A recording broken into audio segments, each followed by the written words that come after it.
Hola, ayer estuve en el concierto de los fabulosos Cadillacs y en ese concierto pasó algo y es que recordé una canción que me gustaba mucho cuando estaba en el colegio, en la universidad.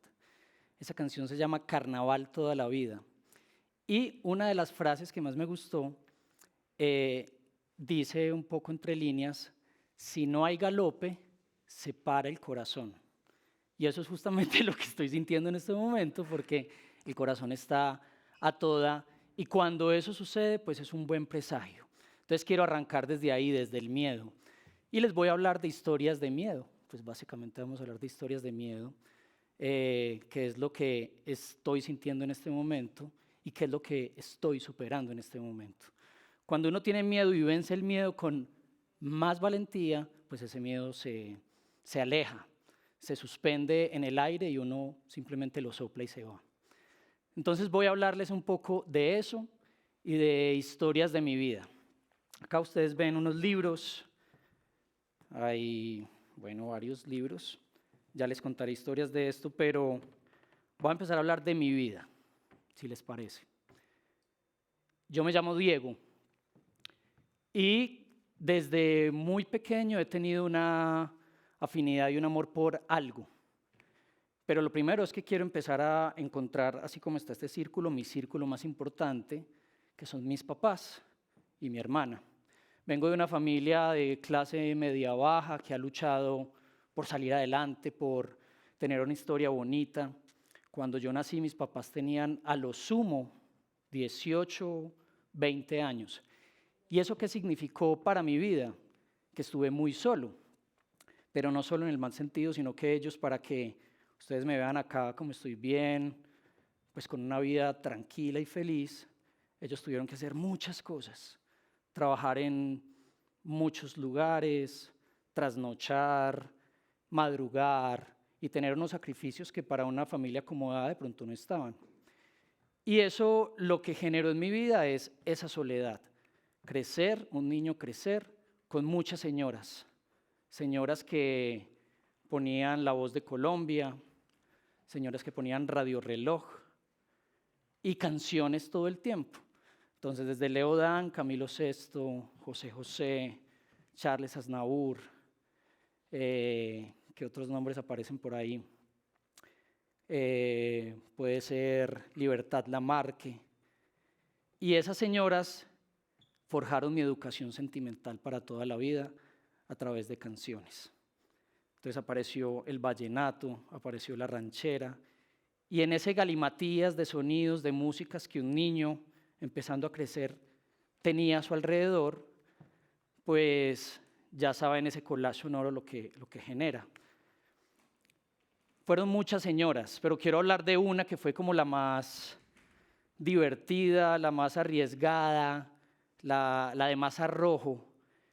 Y esa señora, todavía la recuerdo muy bien porque recuerdo a María Eugenia, recuerdo a Erika, bueno, muchas señoras que me acompañaron y a ella les agradezco. Pero recuerdo una que era bajita, morenita, como con el pelo más bien pegadito, siempre tenía las uñas color rosa y su pelo tenía como un olor particular, un olor botánico que no sé en este momento si me gusta o lo odio demasiado, pero lo recuerdo ese olor. Y pues con esa señora yo viví varias cosas importantes, porque era arriesgada y era rebelde. Entonces ella me cuidaba a mí, esa era su labor, su trabajo, como las otras señoras. Y ella, por ejemplo, un día me dijo, bueno, el contexto de todo esto es que ella, siempre que estaba cocinando, había una grabadora silver blanca, como medio desteñida, como percudida, y tenía una franja azul. Recuerdo esa grabadora con cariño, porque si la tuviera en este momento, chicanearía con esa grabadora. Y ella ahí ponía la voz de Jorge Carrasquilla, de Radio Reloj. Recuerdo mucho la voz de Jorge, recuerdo mucho las tertulias que ella armaba mientras hacía papas chorreadas, mientras hacía sopa de cebolla, y mientras sonaba Gardel, el morocho del abasto. Entonces ella era diferente porque las otras escuchaban vallenato, música romántica, ella escuchaba tango. Y pues ella un día me dijo, ella trabajaba de lunes a viernes con nosotros, y ella me dijo, no le diga a su mamá, pero agarre un bus, eso ya era un sábado, agarre un bus y se baja en San Antonio. Yo vivía en Itagüí. Se baja en San Antonio y camina 2 cuadras y yo lo voy a estar esperando ahí cerquita en el Parque Berrío. Entonces yo, un niño, agarró el bus, caminó y llegó al Parque Berrío y allá estaba la señora. Nos íbamos a escuchar la música campesina del Parque Berrío, nos íbamos a La Retreta, íbamos a Homero Mansi, hacíamos un recorrido muy bonito por todo el centro. Mi mamá y mi papá no se enteraban de esos viajes que yo hacía con esa señora. Otra de las historias con ella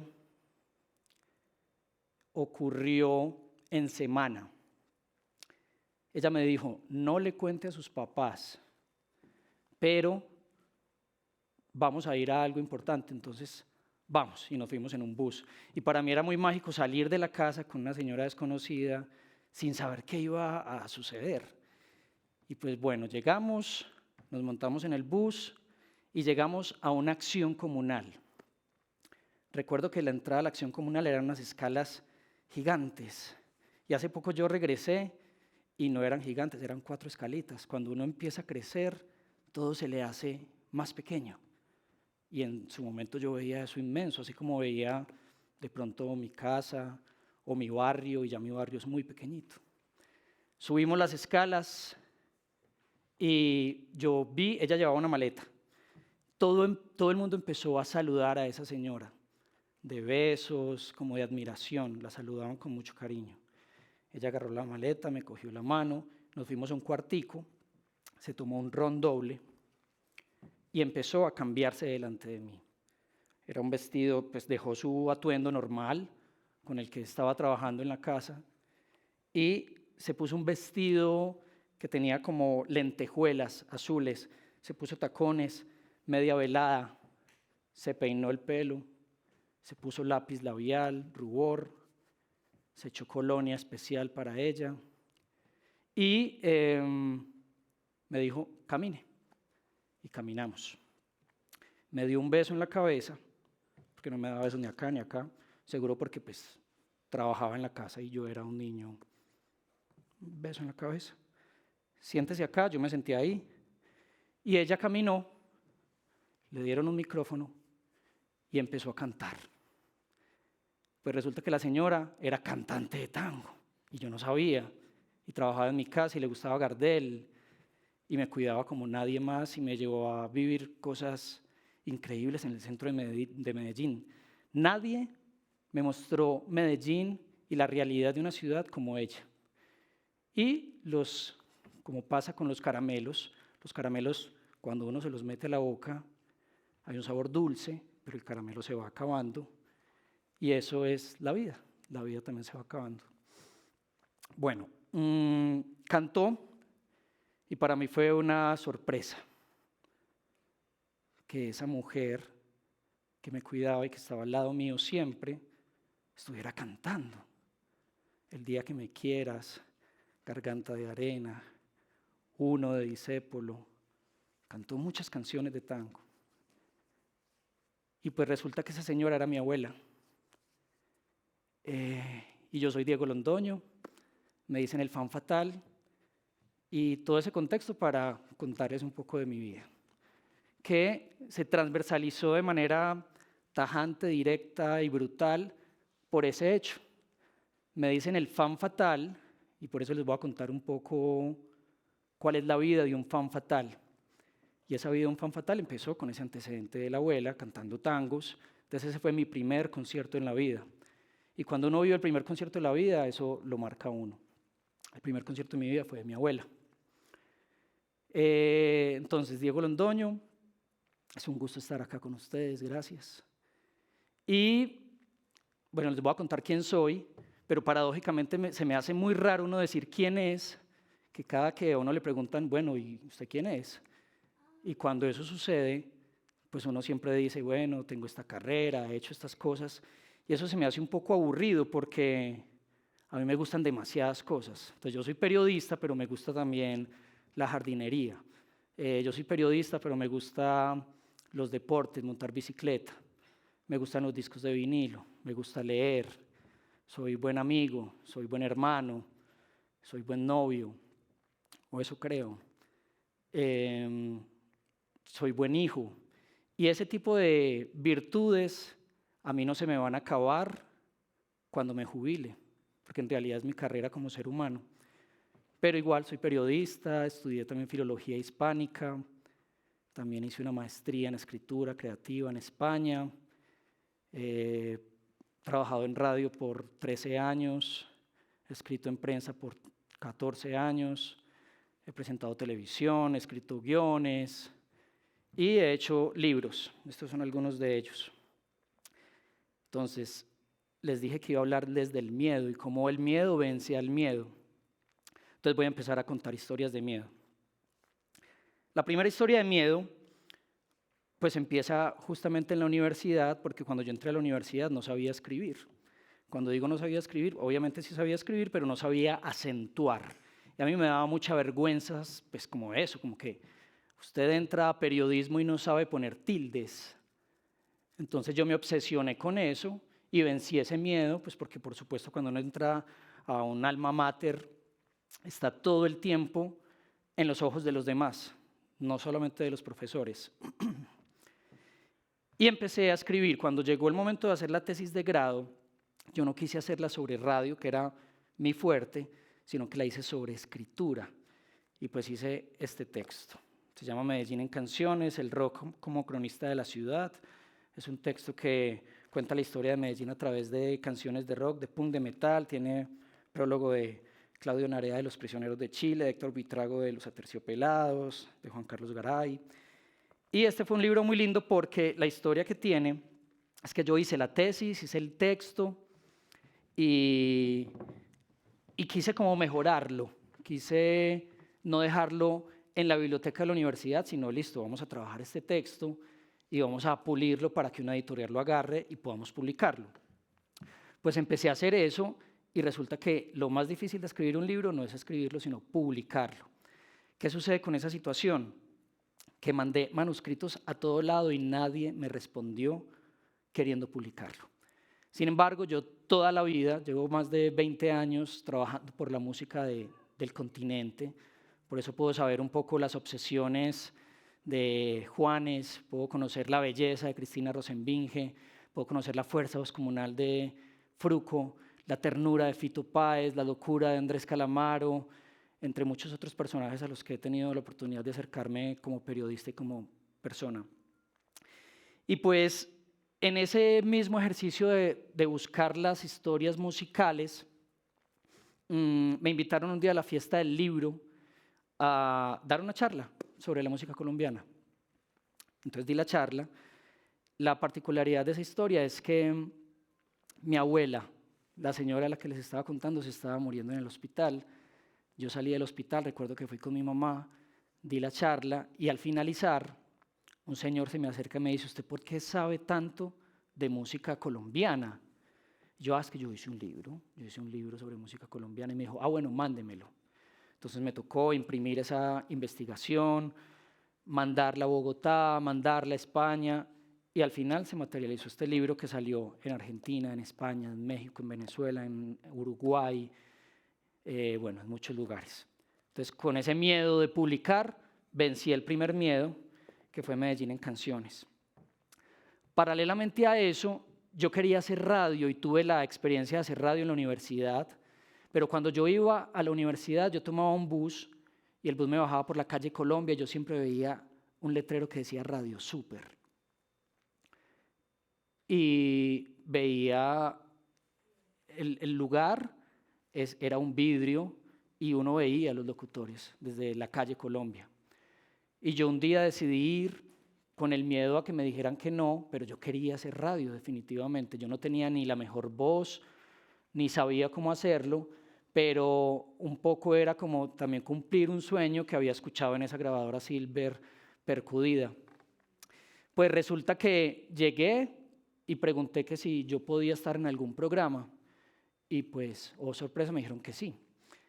El programa se llamaba Despertar Educativo. Era un programa del Sindicato de Profesores de Antioquia y en ese programa me querían para que yo dijera la efeméride del día. ¿Saben cuánto se demora uno diciendo una efeméride del día? 10 segundos.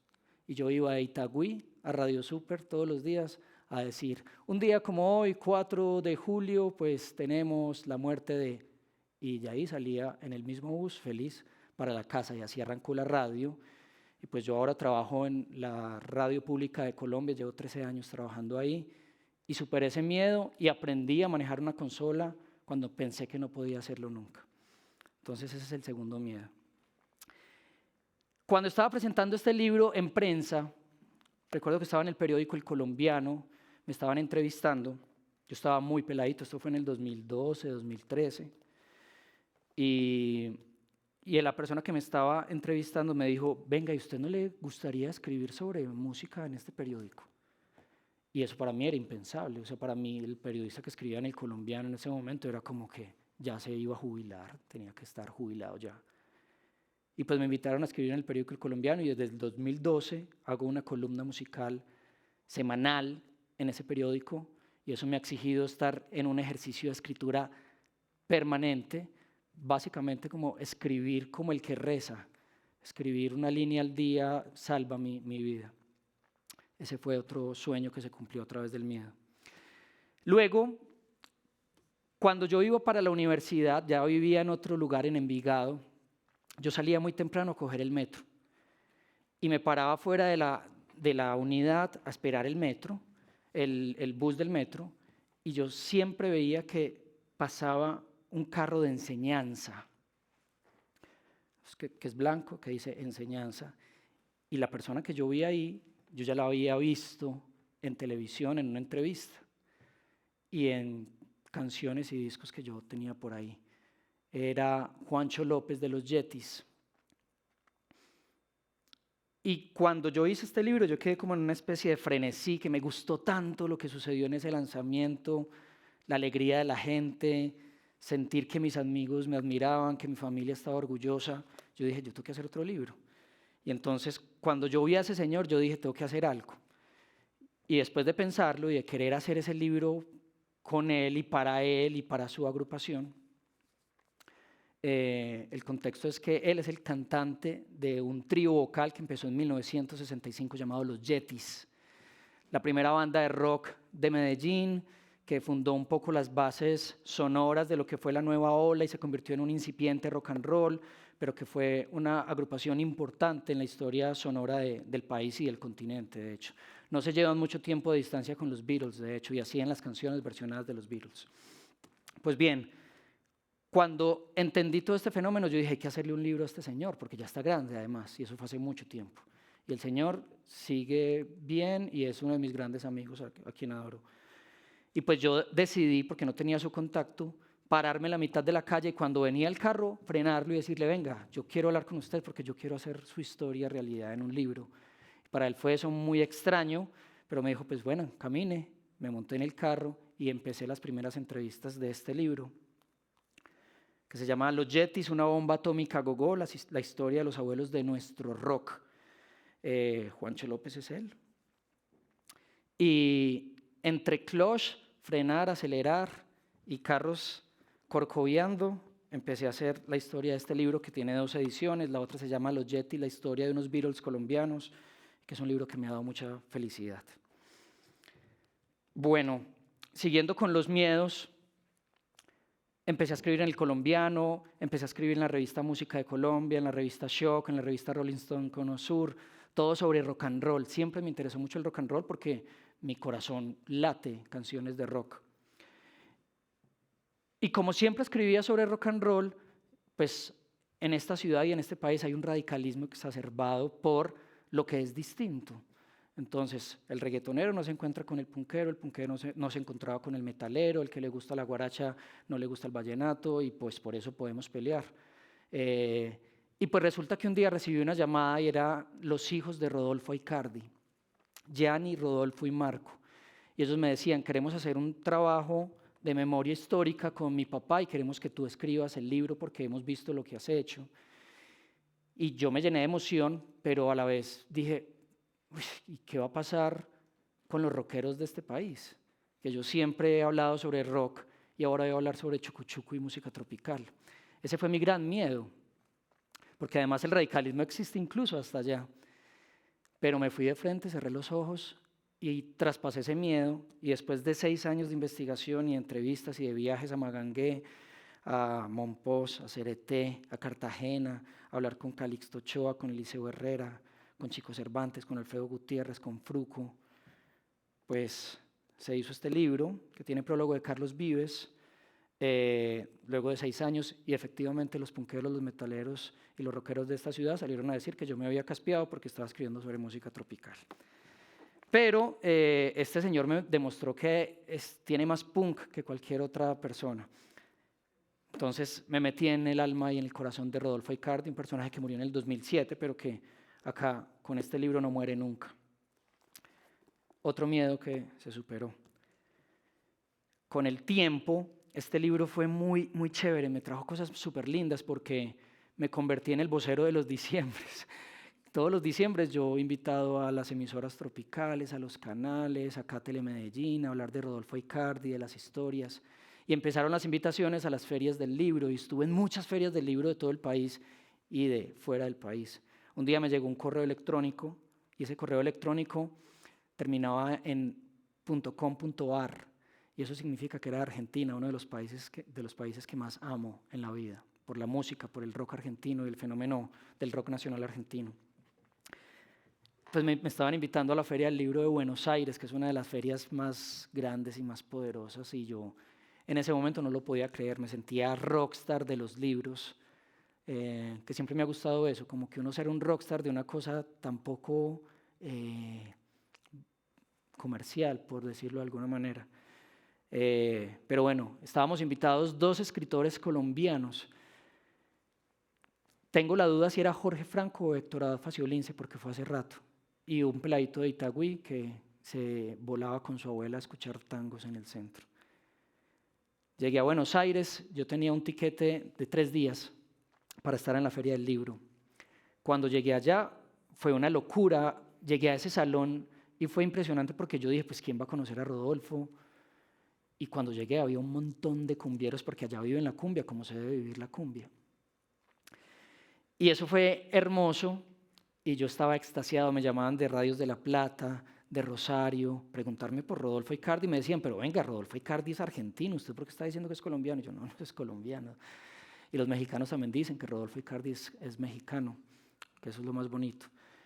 Pues bien, estando en Argentina, tenía esos 3 días para estar en la Feria del Libro, yo trabajando en la radio, haciendo radio desde una azotea, bueno, estaba en el hotel en ese momento, y yo, por el trabajo en la radio, había entrevistado a Andrés Calamaro, uno de los músicos que también llevo en el corazón, que también es buen amigo. Pero en ese momento no era amigo, simplemente yo lo había entrevistado, quedé con su número telefónico, con su WhatsApp, y yo estando allá dije, pues, ¿qué pierdo? Y decidí escribirle y le dije, Andrés, querido, ¿cómo estás? Soy Diego, no sé si me recuerdas de la entrevista que hicimos en radio. Yo vine exclusivamente a Argentina para entrevistarte a ti, a tus amigos y a tu familia para hacer un libro dedicado a tu vida. Quiero saber qué piensas y si nos podemos ver. La respuesta se demoró 8 horas, 10 horas. Yo pensé que no iba a pasar absolutamente nada con eso. Y al tiempo me responden un mensaje y me dicen, Diego, querido, ¿cómo estás? Claro que te recuerdo y me hace mucha ilusión lo que me dices, que en tu país conozcan mi música. Tienes las llaves de mi vida para hacer el libro. Y yo no lo podía creer, o sea, era impresionante. Entonces lo primero que hice fue cancelar el vuelo, tratar de cuadrar todo en la radio a manera escondida. Yo sé que mi jefe va a ver esto, pero estuve un mes en Argentina haciendo radio en Caletao, pero lo logré. Y me fui y me reuní con personas que nunca pensé conocer, con el Cuino Skornik, estuve con Nicolanda, estuve con Jorge Serrano, estuve con Fito Páez, estaba sentado en la mesa de los ídolos de mi vida, haciendo este libro, que se llama Brutal Honestidad, las vidas de Andrés Calamaro. Fue un libro complejo porque este libro que ven acá no fue el que yo escribí. Yo escribí otro libro que tuvo unos problemas legales, que me tocó borrarlo por completo. Y el miedo ahí fue tremendo porque yo invertí mucho tiempo, mucho dinero para que un libro no saliera. Sin embargo, me tocó borrar ese libro y volver a comenzar otro que es este, que tiene unos cuidados legales diferentes y es uno de los libros con los que me siento más orgulloso. Otro miedo superado y además la felicidad de entender que Andrés es un hombre y un artista muy mundial de España, de Argentina, que puede ser retratado, su biografía puede ser escrita por un periodista argentino o español, pero terminó haciéndolo alguien de Medellín y eso fue muy bonito para él, para mí y ahí arrancó eso. Resulta que regreso a Colombia, se hace el lanzamiento del libro, con este libro estuvimos también en muchas ferias del libro, regresé a Argentina, se vendió en Argentina, se vendió en México, se vendió acá en Colombia, chévere. Y pues llamé a un amigo, a un muy buen amigo, y le dije, parce, ves, tengo este libro, te lo quiero regalar para que me digas qué te parece, cómo la ves.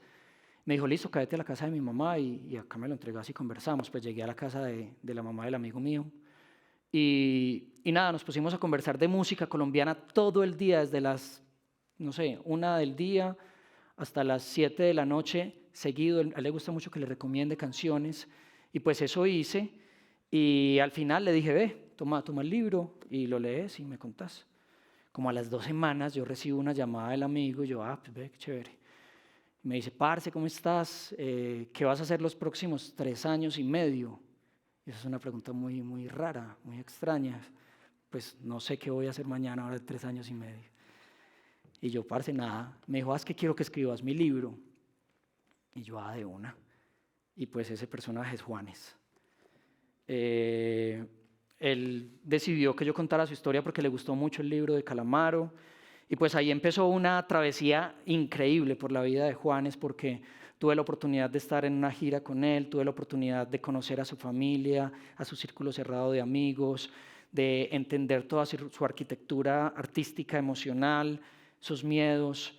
Ser Juanes no es una cosa fácil. Ahorita sale de gira y regresa en 6 meses, una habitación de hotel un día, otra habitación de hotel el otro día, no conocer las ciudades y estar en ese frenetismo todo el tiempo. Él en un ensayo, solo en un ensayo, hace 19,000 pasos. Los conté, mi reloj estuvo en su mano y conté sus pasos. Y entender esa arquitectura pues me ha ayudado a meterme en la piel de otro personaje que es muy importante para la historia colombiana. Entonces se hizo este libro, un libro biográfico de Juanes. Posteriormente llegó este otro libro que se llama Donde nacen las canciones. Es un compendio de 70 historias de músicos colombianos de todas las épocas, desde Lucho Bermúdez, pasando por Totola Momposina, Alfredo Gutiérrez, Los Corraleros de Majagual, Andrea Echeverry. Tiene prólogo de Andrea Echeverry, este tiene prólogo de Fonseca y Juan Luis Guerra. Este tiene prólogo de Miguel Ríos, que es esas palabras mayores. Y bueno, está este otro libro entonces, un lindo compendio. Y estos otros, porque dirán que este es el loco de los libros, que hace un libro todos los días, hago parte de una red de periodistas musicales en Iberoamérica. Y esa red hace libros, y yo acá participé en algunos, en este con un texto de Cristina Rosenbinge, Cristina y los subterráneos. Es un libro dedicado a España. Con este hice un perfil sobre Juancho Valencia, en este hice un perfil sobre Maviland, en este hablé del chucuchuco en un libro de cumbia. Y todo esto que ustedes ven acá nació por un antecedente. El antecedente fue volverme fanático de mi abuela. No hay un día en el que yo no piense en mi abuela o que no hable de mi abuela porque ella cambió mi forma de respirar y de vivir y me regaló la música para siempre. Entonces ese concierto en esas escalas, en esa acción comunal, fue un despertar para mí y generó la vida y generó un fan fatal. Un fan fatal es esto, alguien que respira música todo el tiempo y que encuentra en la música un territorio en el que nada le puede hacer daño. Y pues quería contarles eso y contarles además que los miedos han impulsado mis sueños. Cuando yo siento miedo es cuando más caso le tengo que hacer a las cosas. Y creo que esta es una oportunidad para todos ustedes que cuando tengan miedo simplemente cierren los ojos y para adelante, porque es la única que tenemos. y pues eso me ha generado muchas alegrías. Y si yo no hubiera estado, y si mi abuela no hubiera decidido decirme, venga para acá, mi hijo, vamos a ver la retreta en el Parque Berrío, es probable que no estuviera con ustedes acá. Muchas gracias.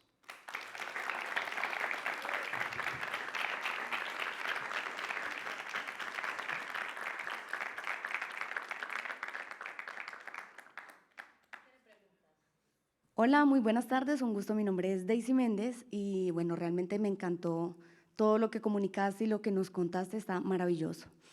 Sé que es una pregunta como muy, por decirlo así, pero si pudieses ir en este momento, el hombre que eres ahora, a tu pasado y encontrar ese niño sentado solito, esperando a que papá y mamá llegaran y cuestionándose, pero ¿por qué me dejan solo? ¿Qué le dirías A los papás, a tu niño? al niño, no, que se relaje y que ponga Telemedellín, que ahí siempre se va a divertir.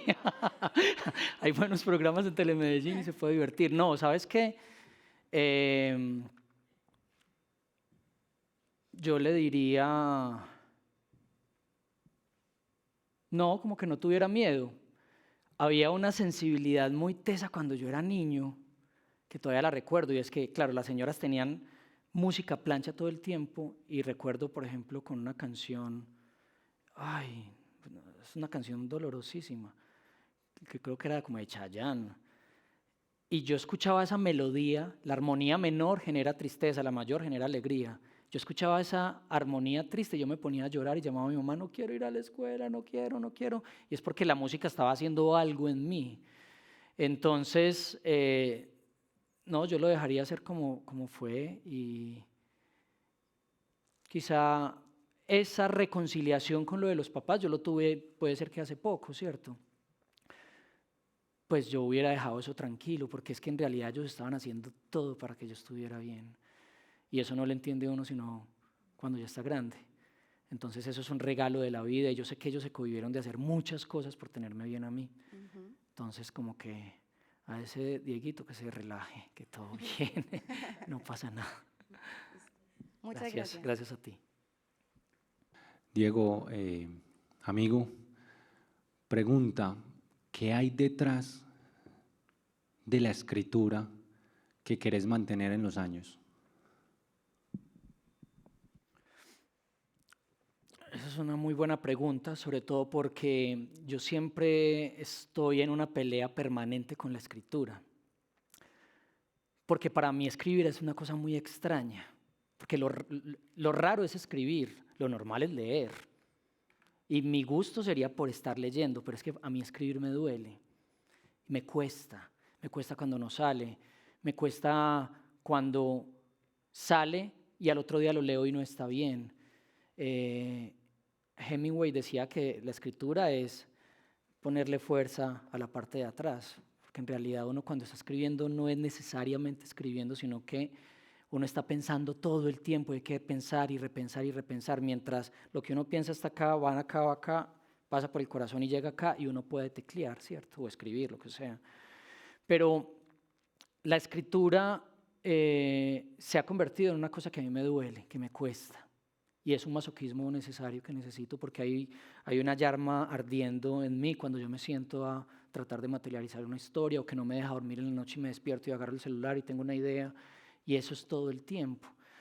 Entonces, cuando hay un día en el que yo no escribo, yo siento que es un día perdido y he escrito para comerciales para carne, he escrito para artistas, he hecho cartas de amor, he escrito acá en Telemedellín, estoy trabajando escribiendo, por ejemplo, y llenar la nevera e ir a un supermercado a punta de historias y escritura, eso es una cosa muy bacana. Ojalá yo pudiera seguirlo haciendo y que valoraran eso. Lo que pasa es que ahora llega la IA y ya siento la IA acá. Pero hay una cosa que no tiene la IA y es el corazón. Entonces lo que quiero continuar haciendo y conservar en la vida es la felicidad de esa, como diría Serrat, de las cosas pequeñas, de uno sentarse en un escritorio a tratar de sacar algo y que eso genere una sonrisa. Y lo más loco de todo es que yo lo hago en soledad y esto ha llegado a muchos lugares del mundo y mucha gente lo ha agarrado para leerlo, para entretenerse. Vos que sos un buen lector. Y cuando uno lee no está solo. Entonces es como dos soledades compartiéndose, hay una conversación de un escritor con un lector, eso es magia pura. Entonces, más allá de que quiero conservar la escritura y quiero escribir hasta mi epitafio, mejor dicho. Diego, contame un poquito de la receta. Vos te sentás con el personaje del que le vas a escribir la biografía y cómo son esas conversaciones, cómo creas la atmósfera para que el personaje se sincere. Claro. Y si llega un punto en el que lo encontrás de pronto muy plano, lo novelás un poquito o decís, metámosle candela aquí, pues inflemos esta historia. Claro. ¿Y cómo es el proceso de revisión después? O sea, vos le decís, Calamaro, mira lo que escribí, pues este capítulo, ¿sí te gusta? ¿Sí puedo seguir? ¿O le da la sorpresa al final? ¿Cómo es eso? Es una muy buena pregunta porque no hay una receta y en cada uno de estos libros yo he tenido múltiples formas de trabajo. He sido escritor de brújula, que el escritor de brújula es básicamente el que arranca y se sienta a escribir y no sabe qué va a pasar. Es como cuando uno arranca a ver una serie, uno no sabe para dónde va, cuál es el cliffhanger, para dónde va todo, ¿cierto? Y también he sido escritor de mapa, que escritor de mapa es el que tiene un tablero y sabe para dónde va la historia y cuáles son los giros narrativos que eso tiene que dar. Entonces te voy a dar ejemplos. La primera entrevista que yo hice para el libro de Juanes fue con la mamá. Y Juanes me dijo, parce, anda a hacerle la entrevista a mi mamá de una. Entonces yo fui y entrevisté a doña Alicia, un amor de persona increíble, pero cuando yo me senté a hablar con ella, yo le decía, ay bueno, ¿y qué? ¿Cómo era Juanes de niño? Ah, muy lindo. Hermoso. Y al que le gustaba comer papitas. ¿Y cómo fue, cómo empezó a tocar guitarra? No, él tocaba con los hermanos. Bueno, se me cayó esa entrevista. ¿Yo qué más pregunto? Pero estábamos sentados, ahí es donde tiene que llegar el detalle de un periodista. En la sala de la casa de doña Alicia había un baúl. Y yo le dije, ¿qué hay ahí? Me dijo, las fotos de la familia. Y yo, podemos verlas. Empezamos a ver el álbum familiar. Yo no tuve que hacer ni una pregunta. Todo estaba ahí. Todo empezó a salir. Pero yo sí tengo tácticas como periodista para romper el hielo. Lo primero que uno tiene que hacer en estos procesos, que no son procesos de una entrevista de un día y ya, sino que es verse 40 o 50 veces con esa persona, es hacerse amigo de esa persona. Entonces las salidas nocturnas con algunas bebidas fermentadas funcionan de manera perfecta. Pero que ellos entiendan y que tengan seguridad de que uno es una buena persona, porque si no yo hubiera tenido problemas con todos estos artistas y músicos, pero yo tengo ética humana, ética periodística y genero confianza. Entonces lo primero es generar confianza y entrar en territorios de manera lenta, despacio. Empezar a surfear un poco temas complejos, porque yo tuve temas complejísimos con Andrés Calamaro, muy complejos que yo no sabía qué hacer, yo no sabía qué narrar. Pero decidí contarlo. Entonces, por ejemplo, vamos a Andrés Calamaro, yo termino el libro. En el periodismo hay una regla y es que uno no muestra el trabajo antes de. Entonces yo no les mostré el libro ni por capítulos, ni apruébeme, sino que al final, casi que antes de ir a impresión, este es su libro y estoy muy feliz de hacer parte de él. Juanes no me corrigió ni una coma. Andrés Calamaro solo me dijo, ese sofá que estaba en mi casa no era de color marrón, sino de color cuero zaino, con variedad de material de ADN. En esa casa hubo humo porque hubo una fiesta, no es que se me encendió una hornilla y se prendió la casa en San Telmo, es porque hubo una fiesta. Y de resto me dijo, gracias por ese pedazo de trabajo que me convidas, paisa querido. Y ya. Cuando uno tiene un documento, en el libro de Juanes yo entrevisté a 50 personas por los 50 años. Yo terminé con un documento de 900 páginas y yo tenía que hacer un libro de 170. Y eso es una locura.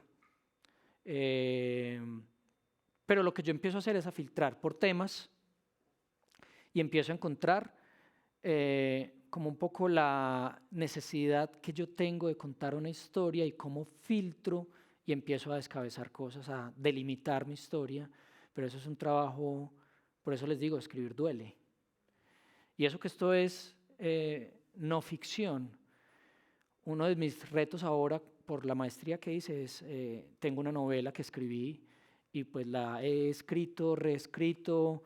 Dani Hoyos la leyó, me sugirió, Gilmer Mesa me sugirió, Juan Mosquera me sugirió y estoy en ese trabajo de entender qué puedo agarrar para lograr una buena historia. Porque escribir una historia no es solamente encadenar una serie de hechos de una persona que vive algo para que vive algo, tiene un problema y cómo resuelve ese problema para finalizar el viaje del héroe, sino cuáles son las subtramas y yo cómo hago para generar tensión, para hacer reír, para hacer llorar.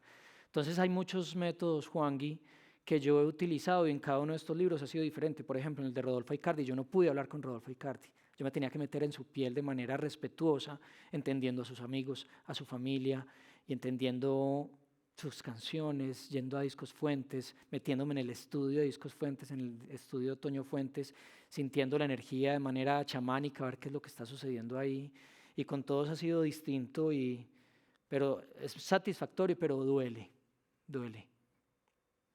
Vemos que en todos los libros te tenés que meter en el papel, en el cuero, en la piel y conocer los ángeles y los demonios de cada una de estas personas. Uh-huh. También vemos que en estos libros todos son personas muy respetadas que no crean polémica excepto uno. Uh-huh.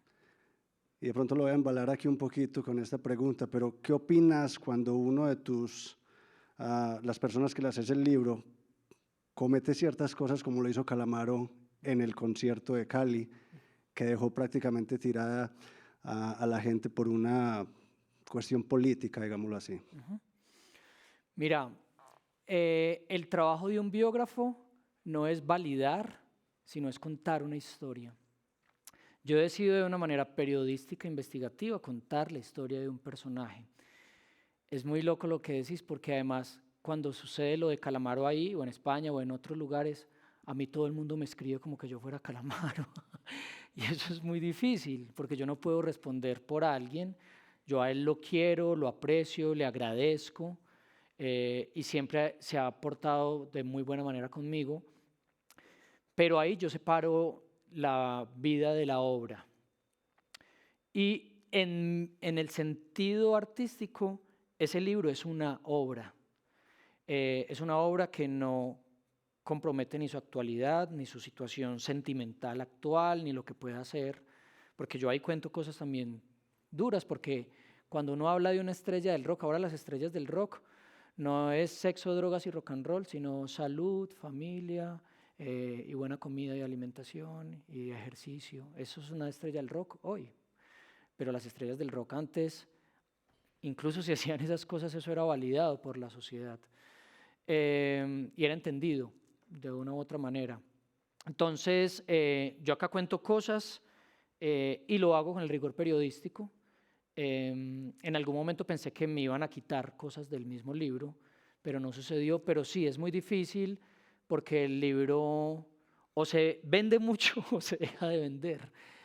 Este se ha vendido y yo plasmé una parte de Andrés que yo quería plasmar como autor. Mi voz autoral pensó en Andrés Calamaro con sus amigos y su familia. Y cómo ese entorno que lo cuida lo tiene a salvo. Y además, cómo fue el compositor de 1000 horas, cómo fue el compositor de Sin Documentos, cómo fue el compositor de Mi Enfermedad, cómo es el artista más escuchado de Argentina en España, como creó Los Rodríguez al lado de Ariel Roth, Germán Vilella y Julián Infante. Y toda su travesía musical ha sido impresionante. Entonces, es un tema complejo, pero eso es quizá también como uno de los retos que uno obtiene como periodista, ¿cierto? Y a los que me escriben por redes por Andrés Calamaro le pueden escribir a Andrés. Gracias a eso. Bueno, luego de contar esta historia y de estar frente a todos ustedes, pues lo único que me queda decirles además es que los miedos se convirtieron en la potencia de mis sueños y que tengo tanta incertidumbre como estos mismos libros en una época de inteligencia artificial, pero que esos mismos miedos y esos sueños seguro me llevarán a otros miedos y otros retos para seguir generando lo que les dije al inicio, y es, si no hay galope, se nos para el corazón.